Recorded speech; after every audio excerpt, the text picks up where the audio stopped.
بسم اللہ الرحمن الرحیم۔ السلام علیکم، کیسے پیارے بچوں، امید کرتی ہوں خیریت سے ہوگے۔ آج ساتویں جماعت کی نردبان اردو میں ہم ایک تفہیم کریں گے صفحہ نمبر 64 پر، اور پھر اس کے کچھ سوالات ہیں صفحہ نمبر 65 پر، اس کو بھی ہم حل کریں گے۔ تو ویڈیو اینڈ تک دیکھیے گا، ٹھیک ہے، اور جو ہے آگے بڑھا کر نہیں دیکھا کریں، تو بیچ میں سے کچھ چیزیں آپ کی رہ جاتی ہیں ادھوری، ٹھیک ہے۔ تو آج کا جو ہمارا جو عنوان ہے وہ ہے روشن چراغ۔ روشن چراغ ہم ایک محاورتاً استعمال کرتے ہیں ان لوگوں کے لیے جن لوگوں نے کوئی کارنامہ سر انجام دیا ہوتا ہے۔ تو آج ہم جس روشن چراغ کے بارے میں بات کرنے جا رہے ہیں وہ ہیں ایڈیسن، جن کے مرہون منت اللہ تعالیٰ نے ہمیں جو ہے وہ جو بجلی اور اس سے چلنے والی بہت ساری اشیاء سے نوازا ہے، ٹھیک ہے۔ اچھا جی، اب سے کوئی 150 برس پہلے کی بات ہے۔ 150 برس، ڈیڑھ کہتے ہیں ایک اور آدھا، یعنی کہ 150 ایئرز، 150 سال پہلے کی بات ہے۔ 11 فروری 1847، 1947 کے اندر پاکستان آزاد ہوا تھا، یعنی اس سے ٹھیک 100 سال پہلے، ٹھیک ہے۔ ہمارا ملک آپ کو پتہ ہوگا کب آزاد ہوا ہے، 1947 میں، ٹھیک ہے۔ تو اس سے ٹھیک 100 سال پہلے 11 فروری کو امریکی ریاست اوہایو کے شہر میلان میں ایک بچہ پیدا ہوا جس کا نام تھامس ایلوا ایڈیسن رکھا گیا، ٹھیک ہے۔ تو ہم ان کو کہتے ہیں تھامس ایڈیسن۔ ایڈیسن اپنے بہن بھائیوں میں سب سے چھوٹا تھا۔ اس نے ابتدائی تعلیم گھر میں حاصل کی۔ زیادہ تر بچے پہلے جو ہے وہ گھروں میں ہی ابتدائی تعلیم حاصل کرتے تھے، اسکول وغیرہ دیر سے جانے کا رواج تھا، ٹھیک ہے۔ تو وہ بہت محنتی تھا اور اسے کتابیں پڑھنے کا بہت شوق تھا۔ یہ ساری چیزیں بچوں غور طلب ہوتی ہیں کہ وہ لوگ جن کو ہم کامیاب سمجھتے ہیں کہ دنیا میں انہوں نے کوئی کام کیا، اہم کام کیا، تو ان کی عادات کیا تھیں، ان کے اندر کیا کیا صلاحیتیں تھیں، اور انہوں نے کن کن چیزوں پہ کام کیا، وہ چیزیں غور طلب ہوتی ہیں۔ اس سے ہمیں بھی بہت کچھ سیکھنے کو ملتا ہے، ٹھیک ہے۔ تو یہاں پر کیا چیز ہمیں پتہ چل رہی ہے کہ کتابیں پڑھنے کا ان کو شوق تھا۔ کتابیں پڑھنے سے کیا ہوتا ہے بچوں، جب ہم کتابیں پڑھتے ہیں تو ہمارا ذہن کھلتا ہے، وہ روشناس ہوتا ہے نئی نئی چیزوں سے، اور ہمیں نئی نئی چیزوں کے بارے میں پتہ چلتا ہے، ٹھیک ہے۔ تو ہمارا ذہن وسیع ہوتا ہے، کشادہ ہوتا ہے، اور اس میں بہت ساری معلومات کا ذخیرہ جمع ہو جاتا ہے۔ تو کتابیں پڑھنے کا بہت شوق تھا۔ وہ سائنسی کتابیں غور سے پڑھتا اور ان میں لکھے تجربات کو ذہن میں رکھتا۔ غور کیا آپ نے کہ جس چیز کی تگ و دو میں انسان لگا ہوتا ہے بالآخر اس منزل کو وہ پا لیتا ہے۔ وہ یہ تجربات اپنے ہاتھوں سے انجام دینا چاہتا تھا، ٹھیک ہے۔ پھر اس کے اندر یہ تجسس پیدا ہوا کہ یہ تجربات کرنے سے کیا ہوتا ہے۔ تو جب انسان جس چیز میں دلچسپی لیتا ہے تو وہ چاہتا ہے اس کام کو کر کے بھی دیکھے۔ اس کے لیے اسے ایک تجربہ گاہ کی ضرورت تھی، یعنی اس کو ایک ریسرچ سینٹر کہہ لیں یا اس کو ایک لیب کی ضرورت تھی، ٹھیک ہے، جہاں پر وہ مختلف تجربے کر سکے۔ ظاہر ہے گھر کے اندر تو آپ سارے تجربے نہیں کر سکتے نا، کچھ میں دھماکے بھی ہو جاتے ہیں، کچھ میں عجیب و غریب سی بو آنے لگتی ہے، سارے تجربات گھر پر نہیں کیے جا سکتے، اس کے لیے آپ کو ایک تجربہ گاہ کی ضرورت ہوتی ہے۔ چنانچہ اس نے 10 برس کی عمر میں، کتنی کم عمری میں، ٹھیک ہے، اس نے 10 برس کی عمر میں پہلی تجربہ گاہ بنائی۔ سوچیے آپ ذرا کہ اس کا تجسس، اس کا ولولہ، اس کے اندر سیکھنے کی صلاحیت، تو اس کی وجہ سے اس نے اتنی کم عمر میں، بہرحال یہ خداداد صلاحیتیں بھی ہوتی ہیں، لیکن بہت ساری چیزیں ایسی بھی ہیں کہ اللہ تعالیٰ نے انسان کے اندر یہ صلاحیت رکھی ہے کہ وہ اگر سیکھنا چاہے تو وہ سیکھ سکتا ہے۔ تو یہ تجربہ گاہ ایک ٹرین کے ڈبے میں قائم تھی۔ کہاں پر بنائی؟ ایک ٹرین کے ڈبے میں بنا لی، ٹھیک ہے۔ تو اب یہ بھی ضروری نہیں ہوتا کہ انسان کے پاس بہت سارا مال و متاع ہو، بہت ساری اس کے پاس وسائل ہوں، تبھی وہ کوئی کام کر سکتا ہے۔ بہت سارے لوگ اس چیز کو اپنے کوئی کام نہ کرنے کے لیے ڈھال بھی بناتے ہیں، اور وہ یہ کہتے ہیں کہ بھائی ہمارے پاس تو یہ موجود نہیں ہے، ہمارے پاس تو یہ وسائل نہیں ہے، ہم تو یہ کام کر ہی نہیں سکتے۔ تو یہاں سے ہمیں یہ بھی سیکھنے کو ملتا ہے کہ جب آپ کوئی کام کرنے کی ٹھان لیتے ہیں، جب آپ کوئی کام کرنے کا سوچ لیتے ہیں، تو آپ کہیں پر بھی وہ کام سر انجام دے سکتے ہیں اپنے لیے۔ آپ کوئی نہ کوئی، اسی لیے کہا جاتا ہے نا بچوں کہ ضرورت ایجاد کی ماں ہے۔ کیا مطلب اس بات کا؟ کہ جب کسی چیز کی انسان کو ضرورت پڑتی ہے تو وہ کچھ نہ کچھ اس کے لیے جگاڑ کر لیتا ہے، اس کے لیے کچھ نہ کچھ ایجاد کر لیتا ہے۔ تو انہوں نے تجربہ کا ٹرین میں ہی بنا لی۔ ایڈیسن اس ریل گاڑی میں اخبارات اور کھانے پینے کی چیزیں بیچا کرتا۔ اب انہوں نے دیکھا کس طرح سے جگاڑ بنایا ہے کہ ریل گاڑی میں ان کو کون فری میں بیٹھنے دے گا، تو وہ یہاں پر انہوں نے اخبارات اور کھانے پینے کی چیزیں بیچنا شروع کر دیں، اور فرصت کے اوقات میں تجربات کیا کرتا۔ تو دیکھیں انہوں نے کیا کیا، انہوں نے اپنی ضرورت کے مطابق اپنے جو وسائل تھے وہ اکٹھا کیے اور انہوں نے جو ہے وہ اپنے تجربہ گاہ کے اندر اپنے تجربات کرنا شروع کر دیے۔ ایک روز کسی تجربے کے دوران آگ بھڑک اٹھی۔ ایسا ہی ہوتا ہے کہ مختلف کیمیکلز اور مختلف چیزوں کو جب آپ ملاتے ہیں تو اس کے اندر کیا ہوتا ہے، آگ لگ جاتی ہے، جس پر ٹرین کے کنڈکٹر نے اسے ایک تھپڑ دے مارا اور ٹرین سے نکال دیا۔ کہا جاتا ہے کہ ٹرین جو تھپڑ مارنے کی وجہ سے ان کا جو کان تھا، ایک کان اتنی زور سے تھپڑ مارا کہ ان کی کان کی جو سماعت تھی وہ متاثر ہو گئی، یعنی کہ وہ ایک کان سے سننے سے محروم ہو گئے، کہا یہی جاتا ہے۔ تو یہاں پر لکھا بھی ہے اس تھپڑ سے ایڈیسن کی سماعت بہت متاثر ہوئی، ٹھیک ہے۔ اچھا جی، اس کے بعد پھر کیا ہوا؟ آگے بتایا جاتا ہے کہ ایڈیسن باہمت اور حوصلہ مند نوجوان تھا۔ اس نے مطالعے اور تجربے کو ہمیشہ اولویت دی اور دن رات محنت کی، یعنی وہ اب کسی چیز سے پیچھے نہیں ہٹے۔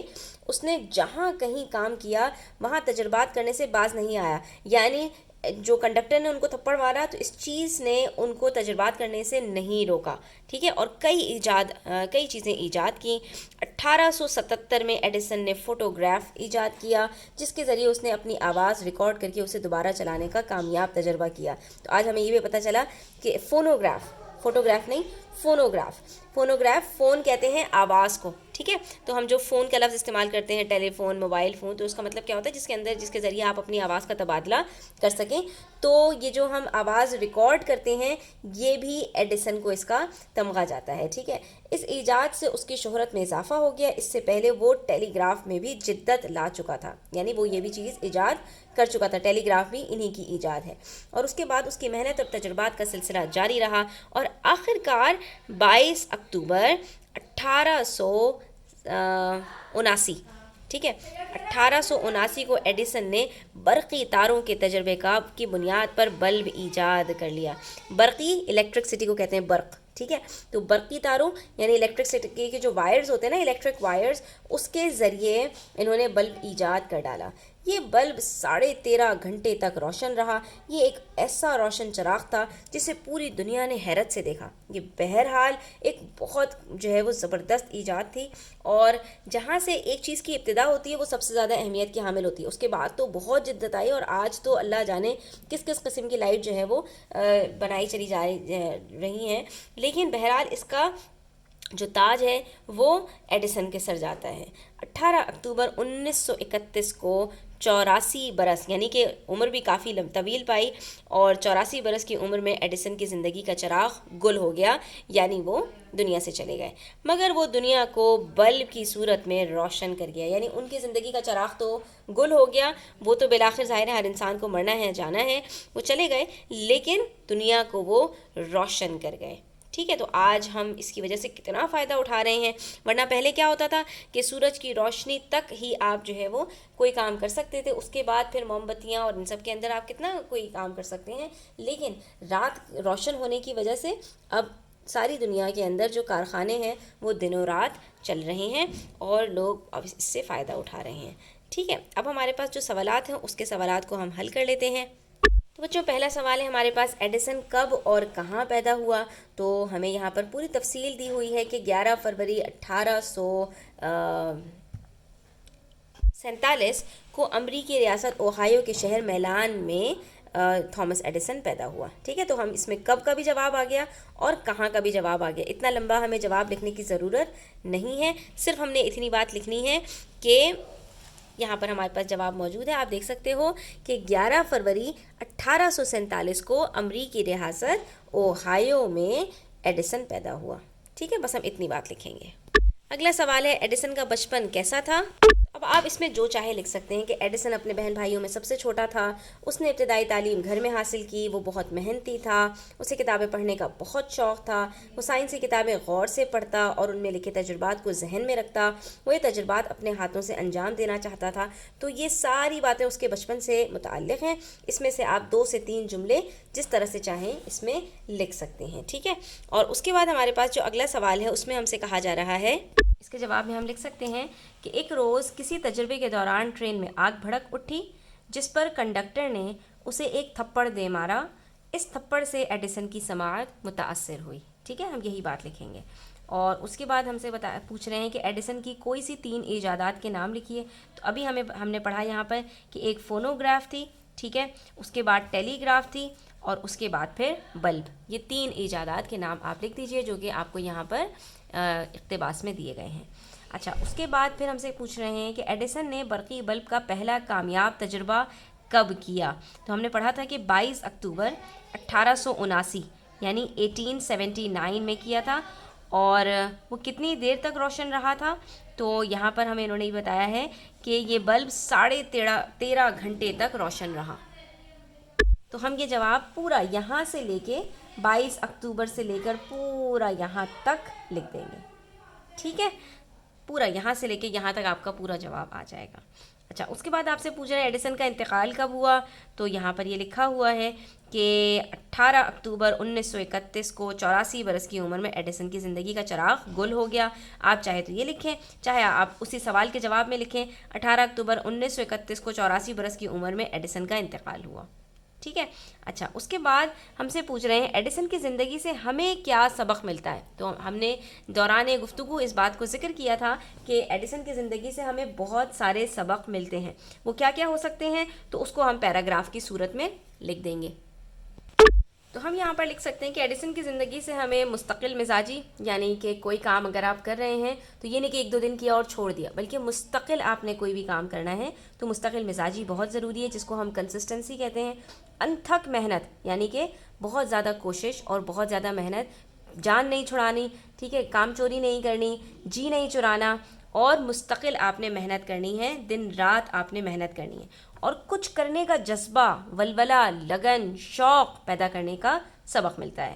اس کے علاوہ ایڈیسن نے ہمیں یہ بھی سکھایا کہ کتابیں پڑھنا اور اس پر غور و فکر کرنا زندگی میں کتنا ضروری ہے. ہم نے اس بات کو شروع میں ہی ڈسکس کیا تھا. اور اس کے بعد ہمیں یہ بھی پتہ چلا کہ کوشش کرنے والے اپنی منزل ضرور پا لیتے ہیں. اگر آپ کوشش کرتے رہتے ہیں تو آپ اپنی منزل تک ضرور پہنچ جاتے ہیں. ٹھیک ہے، جلد یا بدیر آپ کو اپنی منزل مل جاتی ہے.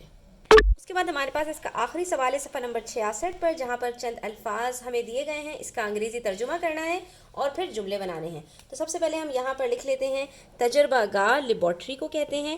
ٹھیک ہے، اس کی اسپیلنگ کو غور سے دیکھ لیجئے گا. اس کے بعد محنتی کو انگریزی میں کہتے ہیں ہارڈ ورکنگ، اور کامیاب سکسیسفل کو کہا جاتا ہے، کامیابی سکسیس کو کہتے ہیں، اور کامیاب انسان کو سکسیسفل کہتے ہیں. چراغ کو کہتے ہیں لیمپ، آئل لیمپ بھی کہا جاتا ہے اور صرف لیمپ بھی کہا جاتا ہے. اور ایجاد کو انگریزی میں کہتے ہیں انوینشن. ٹھیک ہے، اب ہم اس کے جملے بنا لیتے ہیں. اچھا، تو ہمارے اسکول میں ایک بہترین تجربہ گاہ موجود ہے. عالیہ ایک محنتی اور ہونہار لڑکی ہے. کامیاب لوگ اپنے فیصلوں سے دنیا بدل دیتے ہیں. دادا جی رات کو سونے سے پہلے تمام چراغ بجھا دیتے ہیں. ضرورت ایجاد کی ماں ہے. تو بچوں آج ہمارا یہ سبق یہیں پر مکمل ہوتا ہے. امید کرتی ہوں کہ آپ کو سمجھ آیا ہوگا. ویڈیو کیسی لگی اپنی رائے کا اظہار ضرور کیجیے گا، کامنٹ سیکشن میں بتائیے گا. اچھی لگی ہو تو لائک کیجیے گا، اپنے دوستوں کے ساتھ شیئر کیجیے گا. چینل پر نئے ہیں تو سبسکرائب کرتے جائیے گا. اپنا بہت سارا خیال رکھیے گا. اللہ حافظ.